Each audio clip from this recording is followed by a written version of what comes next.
Tu es riche ou tu es pas riche? Moi, je suis pas riche. Et tu aides ta famille? Non, c'est fini, je n'y crois plus.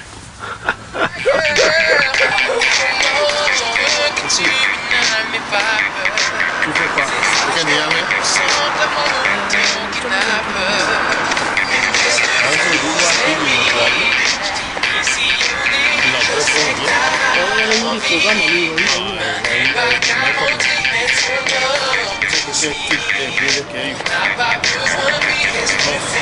tu viens avec nous? Vous allez où? Porte de Saint-Cloud. Je vais prendre le métro. Vous prenez le métro là? Non, Maillon? on va à Porte de Saint-Cloud là. Vous allez à Porte de Saint-Cloud? Oui, avec toi. Qu'est-ce qu'on va faire là-bas? On va chez ma cousine. On va manger quelque chose. Ah, très bien. On se sépare. Très bien. Avec plaisir.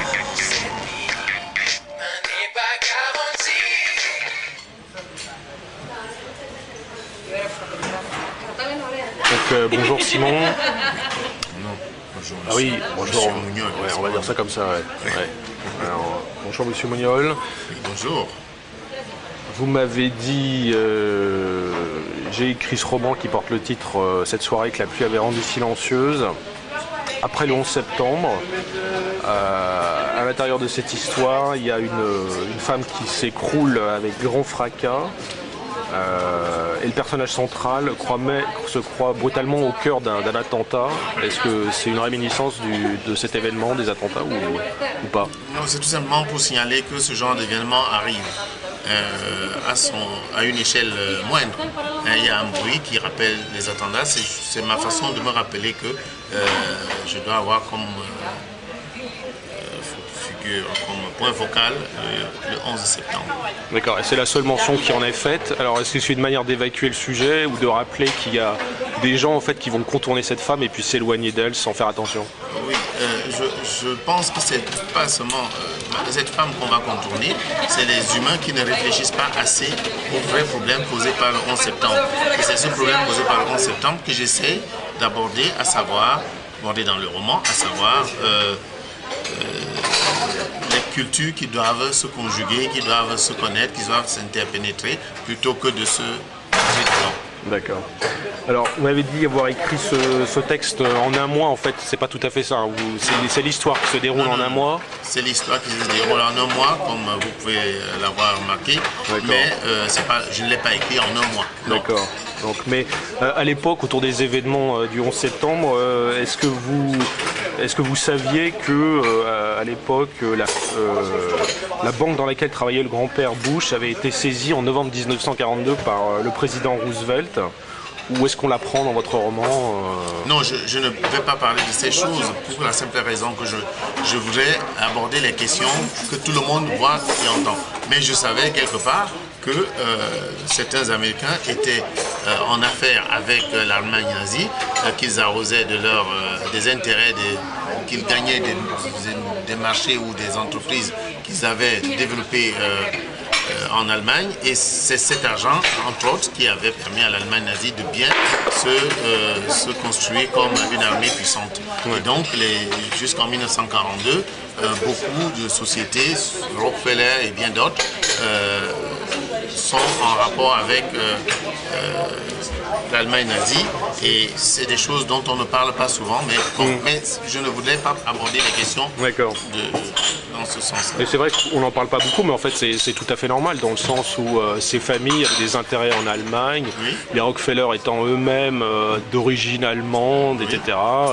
Mais le Roosevelt est obligé d'intervenir avec tout son pouvoir pour pouvoir arrêter ce commerce qui enrichit l'Allemagne nazie et qui permet à l'Allemagne nazie d'être toujours plus forte, parce que voilà. Oui, c'est ça. C'est vrai que là, on est un an après la déclaration de guerre de l'Allemagne aux États-Unis, donc il y a des limites aussi à ce qu'on appelle les affaires. L'Allemagne déclare d'abord la guerre, les États-Unis déclarent la guerre au Japon.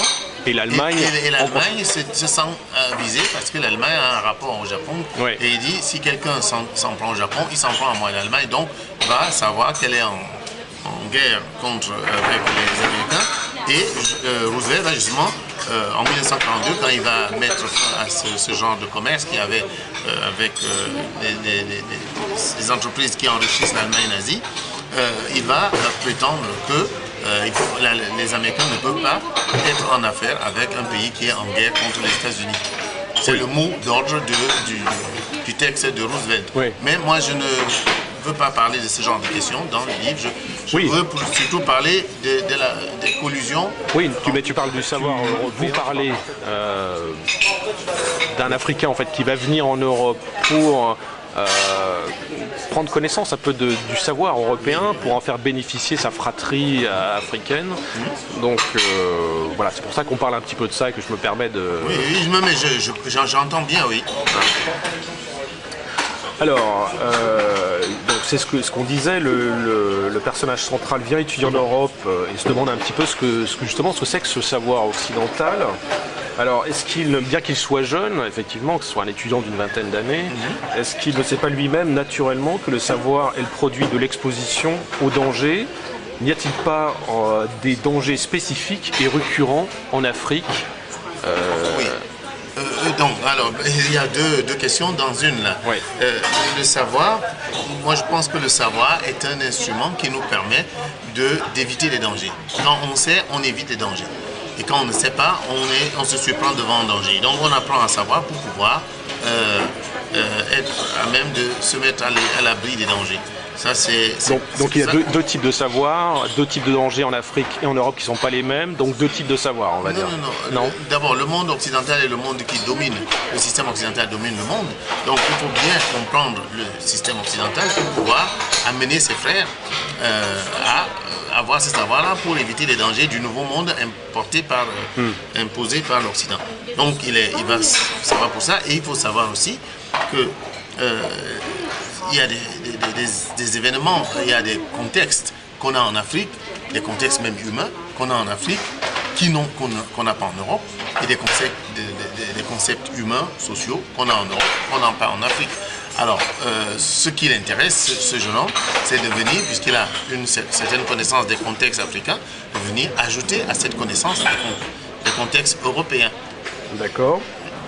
Alors, pensez-vous que ceux qui sont probablement liés aux élites américaines et qui ont laissé s'accomplir le 11 septembre l'ont fait pour rendre les Américains plus intelligents ou au contraire pour ridiculiser certaines élites du Moyen-Orient qui croient qu'on peut chasser l'Occident du Moyen-Orient? Moi, je ne crois pas que les Américains se soient amusés dans un certain cynisme à vouloir ridiculiser ces gens-là. Ce que je crois, c'est qu'on a deux mondes. Les Américains ont envie d'être les maîtres du monde, de maîtriser, d'avoir leur main mise sur le monde, et les autres refusent cette main mise. C'est tout, et c'est pour ça qu'il y a un choc entre les deux mondes. Pourquoi ils refuseraient? Ils le refusent parce que... Pourquoi ils ne dialogueraient pas justement avec la puissance américaine, puisqu'ils sont en contact avec eux? Par exemple, si on prend l'Arabie Saoudite, ils sont en contact avec eux depuis 1945. Pourquoi est-ce que depuis ce temps-là, il n'y a pas de dialogue qui s'est établi? Le problème c'est toujours le même. Ce sont les élites qui sont en contact avec les Américains. On n'est pas sûr que les populations sont d'accord. Les populations, généralement, suivent leurs élites. Et comment ça se fait que les Américains qui sont des démocrates, enfin qui en tout cas le disent, n'ont pas réussi à établir un contact avec les populations? Justement, les Américains, sachant que les populations peuvent être en désaccord, intensifient leurs relations avec les élites et font à l'étranger ce qu'ils ne font pas chez eux. Par exemple, si vous prenez un pays comme le Koweït, les États-Unis ne traitent pas avec le dernier des Koweïtiens, par contre... Donc vous êtes en train de dire que les États-Unis ne sont pas démocrates, en tout cas avec ces pays-là? Ah non, il n'y a pas de démocratie. Et pourquoi ils ne veulent pas de démocratie, à votre avis? Mais ils essayent d'y instaurer la démocratie, mais ils savent qu'ils peuvent déjà compter avec leur alliance avec les élites. Et que petit à petit, ils peuvent amener les élites peut-être à moderniser le pays. À moderniser le pays, à aller dans le sens de la démocratie.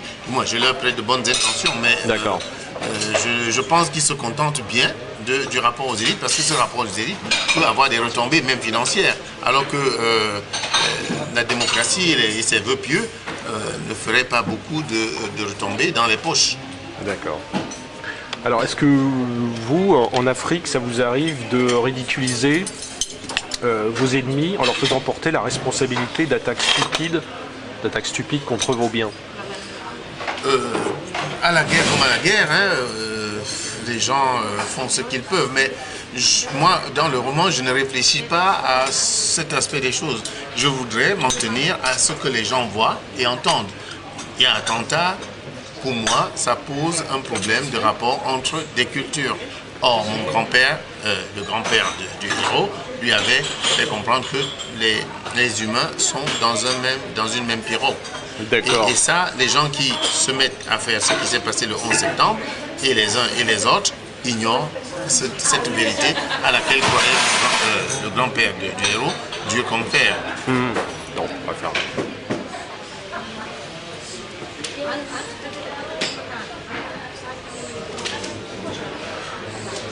Donc en fait c'est vrai qu'en Occident il s'aperçoit qu'il y a une certaine nuance de cette logique, à savoir on est tous dans la même pirogue, mais en même temps quand il y a un problème, quand il y a quelqu'un qui s'écroule dans le métro, les gens évitent cette personne.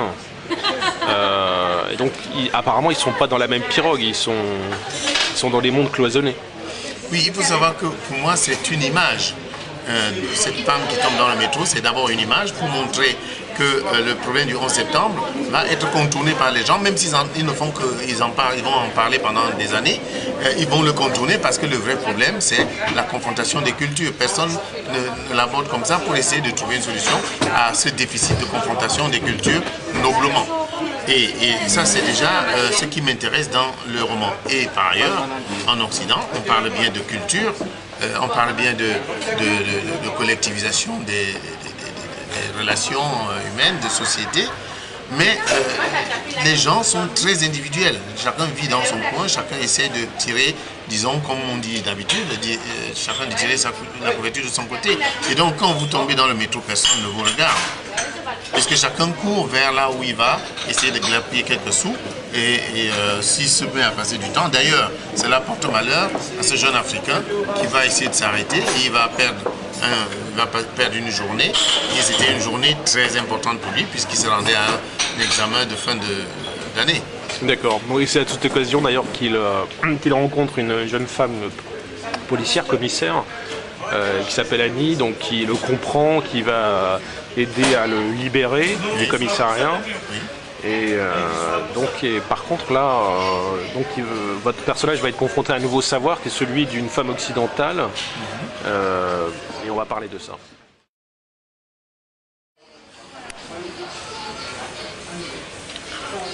Alors si vous permettez, je vous propose de lire un extrait du livre, Simon Mignol.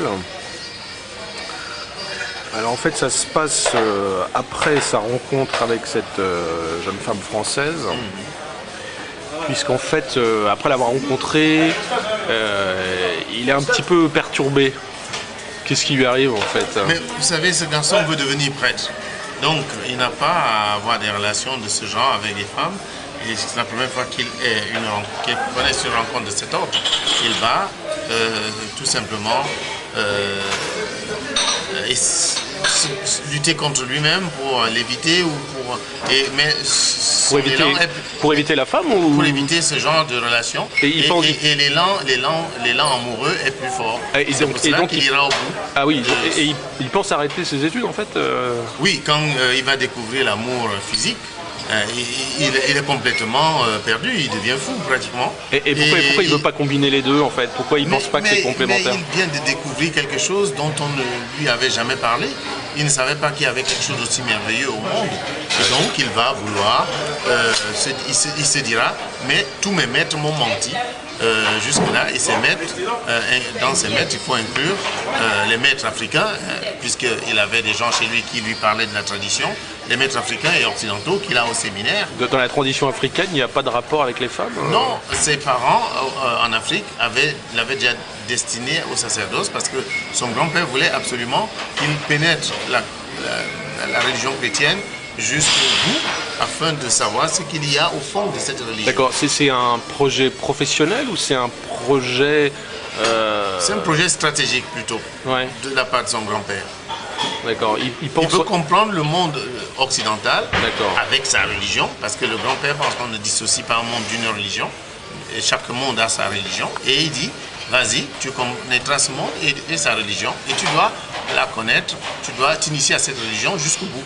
Mais on s'initie au catholicisme jusqu'au bout en étant au moins prêtre, sinon pape. Alors, voilà ce qui lui arrive, il est un petit peu déboussolé, donc et tout à coup il dit à son ami je peux essayer de faire une retraite dans un monastère, la prière, le recueillement et les conseils que je peux y récolter peuvent sûrement m'aider à y voir clair. Elle lui répond, ces types que tu vas écouter là-bas sont les mêmes qui ont toujours voulu te dicter tes choix. Avec ta famille, ils ont cette volonté en commun. Tu ne penses pas ? Et il lui répond, tu as pleinement raison, mais je n'ai pas d'autre solution, je vais m'y rendre, ne t'en fais pas, je suis averti, je vais faire gaffe. Pendant cette retraite, il passe du doute à la résignation et d'autres sentiments inconnus l'assaillent et l'installent dans une sorte de vide intérieur. Alors on a discuté de ça, ce vide intérieur qu'il atteint, quel est le rapport avec le savoir, quel est le rapport avec le danger ? Justement, s'il est dans un vide intérieur, c'est qu'il n'a pas de savoir.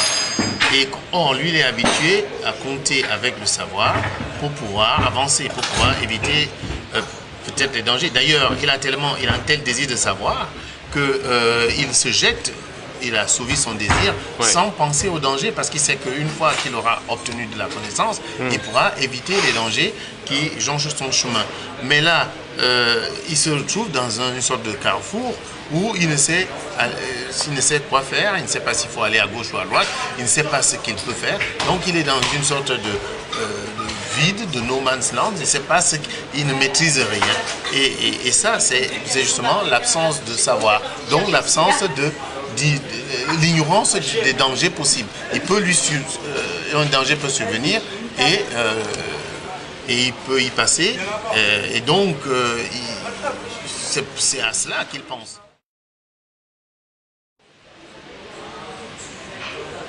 Donc un autre petit extrait du roman, en fait ça concerne ses motivations, les motivations de son arrivée en France.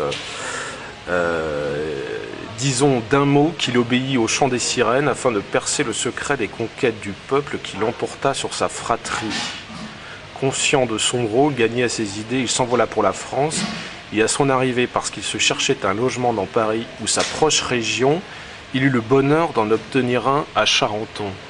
Et ce qui est intéressant, c'est qu'il vient chercher du savoir en Europe, c'est-à-dire un certain contact avec le danger qui a fait la culture européenne. Il tombe dans une des villes les plus tranquilles de France, pratiquement. Oui, ce qui lui permet, parce qu'il vit dans une sorte de ville tranquille, de pouvoir bien d'être tranquille, de dormir sur ses deux oreilles et quand il se réveille, d'aller vers le danger, vers la connaissance. D'aller vers Annie et passer des nuiteuries. Eh oui, ça arrive. C'est sympa cette cour, mais bon, on va faire comme ça. Alors il y a un autre petit extrait sur Charenton que vous aimez bien apparemment. Hein. Oui. Vous avez vécu à Charenton vous-même? Oui, j'habite à Charenton, j'ai un appartement là-bas. Ah d'accord. Alors oui, ce qui se passe à Charenton en fait, dans l'histoire de Charenton même, c'est que lors d'une épidémie de choléra, là je vous cite, hein, la commune réunit dans une immense salle tous ses ressortissants que cette horreur arrachait à la vie. L'homme d'église se porta à leur chevet alors qu'il se penchait trop près de l'une des victimes de cette abomination. Celle-ci parvint à faire comprendre aux dignitaires religieux, malgré une agonie fort avancée, qu'il ne devrait pas lui manifester autant d'humanité parce que, lui avoua-t-elle, elle avait participé, voici quelque temps, au pillage de son archevêché. Ce à quoi lui répondit promptement le prélat, mais voilà une bonne raison pour me réconcilier avec vous, et vous avec Dieu. C'est vrai que ça coûte pas cher de dire ça à un mourant quelque part. Mais en même temps, c'est gentil, c'est sympathique. Mais cette phrase, elle est entre parenthèses. Je la retire des archives de Charenton que j'avais consultées. Ouais. Pas pour écrire mon roman, mais que quand je me suis rendu compte que j'allais m'établir pour de bon dans cette ville, et ça a été le cas, j'ai voulu la connaître dans son histoire, et effectivement j'avais retrouvé ce passage-là dans cette réaction du prélat, oui. D'accord. Donc, dans la logique du savoir de cette personne, en tout cas de ce personnage qui s'appelle Aoga, oui. Tout à coup vous êtes en train de me dire que la logique de son parcours, c'est un accident qui le détermine finalement. C'est-à-dire qu'il aurait pu rester avec elle, c'est-à-dire en fait peut-être échapper à son destin de guerrier du savoir, de prêtre. Mais des circonstances vont faire qu'il retourne dans cette sphère d'un savoir universitaire, d'un plan que son grand-père a pensé pour lui, et donc il perd un certain contact avec le savoir occidental, qui est le contact avec la femme. Oui, mais le savoir occidental... qui n'est pas forcément occidental, qui est un savoir de la vie, un savoir universel, voilà. Oui, non, mais il faut savoir qu'Annie est là pour lui apprendre, pour lui permettre de découvrir des choses. Et il va découvrir ce qu'Annie veut bien lui faire découvrir. Mais est-ce que Annie... Annie ne sait pas que c'est son rôle. Est-ce que la femme n'est pas là pour l'homme, simplement pour lui apporter des sensations? Oui, mais la femme apporte des sensations, mais quand il y a plus, on peut, par exemple, imaginer une vie à deux. Or, cela n'est pas dans l'image, dans l'idée que se fait le garçon du projet que lui avait, du moins des dessins de son grand-père et de toute sa famille.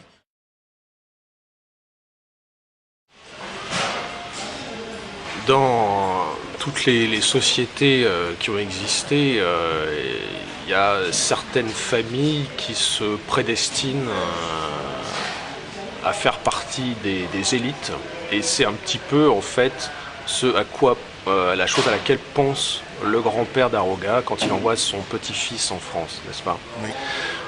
Par exemple, si on pense aux Romains, si on regarde un petit peu la vie de César, il était prédestiné au pouvoir, il le justifie par ses ancêtres, etc., etc. Et par exemple, si on regarde les Bush, qui sont une famille de 3 générations qui fréquentent les financiers les plus importants des États-Unis, sur 3-4 générations, ils se construisent en fait un destin politique. Par relation, par secret, par intérêt. Donc votre personnage est un petit peu dans la logique, dans cette logique-là. Donc on a dit que c'est un guerrier, il veut acquérir du savoir. César sera tué par Brutus. Les Bush ont un destin politique qui est très flou. Aujourd'hui aux États-Unis, ils sont extrêmement contestés au niveau du peuple qui prend conscience de certaines choses, certaines manipulations. Est-ce que cette forme de volonté d'avoir un rôle politique, de dirigeant au niveau d'un État, est suffisant dans l'acquisition des savoirs, ou au contraire, est-ce que ça peut isoler d'un certain savoir qui est simplement le savoir de la vie? Moi, je ne pense pas. La volonté d'accéder à une position... Est-ce que le savoir, c'est une arme? C'est vrai qu'on a dit que le savoir, finalement, c'est une arme pour éviter le danger. Est-ce que ça ne devient pas un danger, ce savoir, à partir du moment où on s'en sert comme arme contre les autres? Mais justement, le problème, c'est que quand on a du savoir, on peut éviter des dangers, mais en même temps, on peut se servir de ce savoir dont on dispose. Pour provoquer des dangers pour les autres. Des dangers, puisqu'on est censé... Par exemple, le savoir des agents secrets, ils ont des informations. Alors... c'est dangereux parce que le travail de l'agent secret est un travail secret. Donc personne, il ne se met pas à dire aux gens comment il fonctionne. Et de deux, il a un savoir. Or, imaginez cette sorte de cocktail du savoir et du secret, mais c'est une bombe. Il peut l'utiliser pour faire des choses qui sont complètement inimaginables. Et dans ce cas-là, justement, il ne manquerait pas un savoir au savoir, qui est de savoir que le savoir, ce n'est pas une arme, c'est un bien commun à partager. C'est pour cela que le roman parle justement d'éducation. Le roman dit que celui qui se sert du savoir comme cela a peur. Et c'est parce qu'il a peur qu'il se prémunit contre sa peur en promouvant des tas de comportements qui vont lui permettre il va se croire à l'abri en les mettant en place, mais en fait il ne se met pas à l'abri, puisque parfois quand une bombe pète, elle pète aussi elle emporte celui qui l'aura posé. Donc le roman est un livre qui est aussi écrit sur l'éducation, éduquer l'homme à pouvoir se servir correctement du savoir, c'est-à-dire à mettre le savoir au service de l'homme, de la vie. Oui, c'est ça, on revient donc à la formule de l'ancêtre qui dit n'oublie pas qu'on est tous dans la même pirogue. Voilà. Et que le savoir, donc c'est pas quelque chose qui est là pour couler les autres, chose Tout à fait. de constructif. Mais seulement, il faut savoir s'en servir. C'est comme une arme, mais quand tu ne sais pas te servir d'une arme, tu peux en faire quelque chose de complètement meurtrier. Et si tu sais t'en servir, tu peux faire quelque chose qui permette à la vie d'éclore. Et alors si le savoir devient effectivement une arme, c'est-à-dire qu'il peut mettre en danger certaines parties de la population, est-ce que dans ce sens, cultiver le danger, c'est-à-dire cultiver la guerre, quelque part, cultiver la mort, serait une manière que l'humanité accumule toujours des savoirs de plus en plus grands, de plus en plus puissants, de plus en plus quelque part dangereux, mais c'est le propre du savoir, puisque le savoir est lié au danger. Oui, est-ce que l'humanité peut se séparer du danger pour continuer à faire progresser son savoir? Est-ce que c'est pas inéluctable? Non, le problème est qu'il y a du savoir et l'illusion du savoir. Quand on est dans l'illusion du savoir, on choisit ce genre de façon de procéder. Quand on est dans le vrai savoir, le savoir profond, c'est comme si vous parlez à un mystique qui va vous parler de la joie. La joie du mystique est une joie profonde, que rien ne perturbe de l'extérieur. Les événements extérieurs ne vont pas perturber sa joie.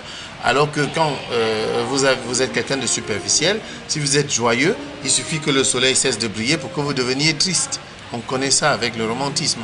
Donc, je suis en train de dire qu'il y a le savoir et l'illusion du savoir. Et souvent, quand on est dans l'illusion du savoir, on développe des réflexes, on développe des tas de comportements qui font qu'on puisse utiliser ce qu'on croit être du savoir à d'autres fins qu'à celles que le savoir est supposé nous conduire. Oui, si ce n'est que le savoir vient du danger et qu'il y a une sorte de couple là infernal, quelque part. Oui, ça aussi, oui. Ouais. Merci. C'est moi qui vous remercie, Monsieur Tribeca.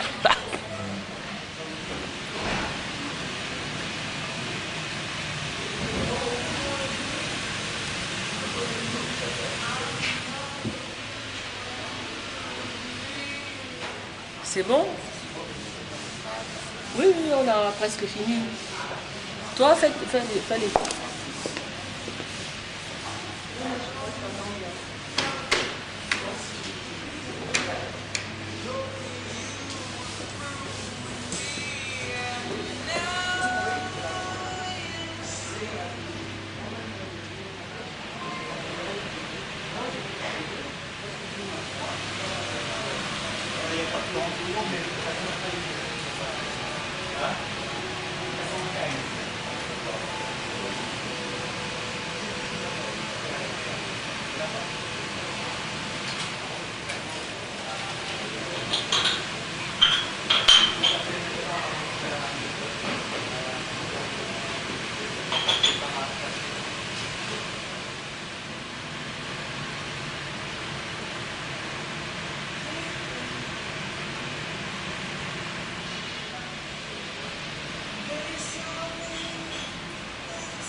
Ça va? Ça va.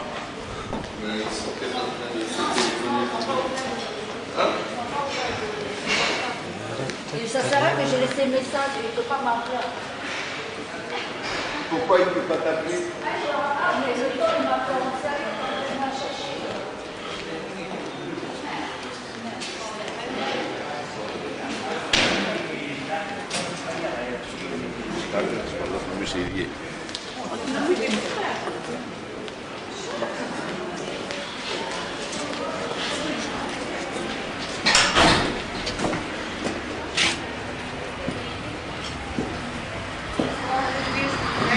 Ah, già c'è.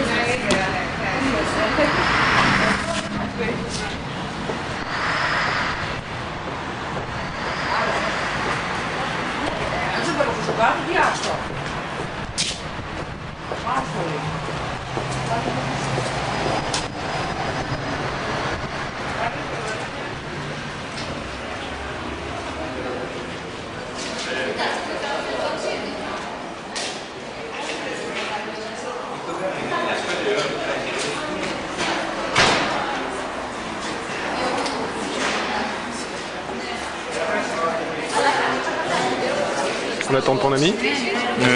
Ma cousine.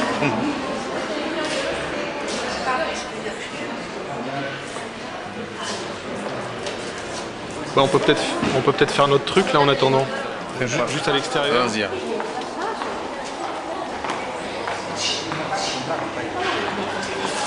Allez-y, je vous laisse.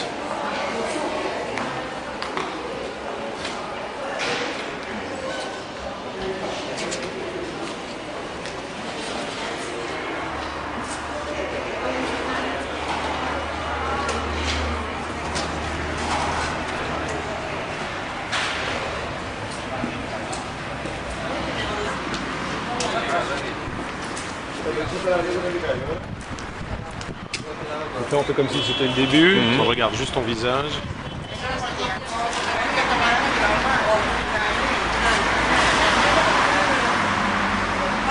On va se mettre comme ça. Bonjour Simon, vous connaissez le principe de mes entretiens. Vous m'avez remis votre livre. Je vous pose des questions et éventuellement on parle de votre livre. Oui. Vous êtes d'accord? Oui, on livre cette soirée que la pluie avait rendue silencieuse chez l'Harmattan, c'est ça? C'est ça, je crois. Oui. Oui. Rendez-vous tout à l'heure. Ok, merci. À tout à l'heure. Donc, Simon Diol, vous êtes à Paris, à l'hôtel Méridien.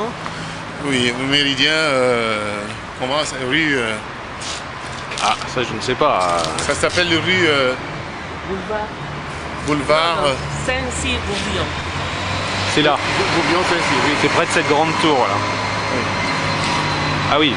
Donc vous êtes à l'hôtel Méridien, rue, boulevard Gouvion, Saint-Cyr. Gouvion, Saint-Cyr, Oui, dites-moi. en face en face de l'hôtel Concorde Lafayette.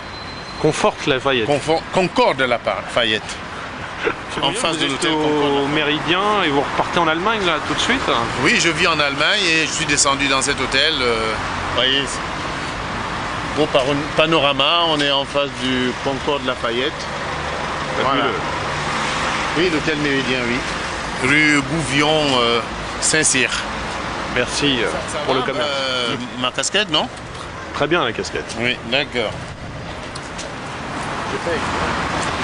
Ah oui, c'est pas comme à la télé, hein, c'est pire. Oui. Alors j'ai un autre roman que je t'enverrai. J'ai un autre roman que je t'enverrai. Il est publié celui-là ou il est publié, bien sûr. Ah zut, alors tout le monde peut le lire, c'est chiant ça. À contre-courant, il s'appelle. Ah voilà. Mais c'est toute autre chose, hein, ça n'a rien à voir avec ce que tu viens de lire.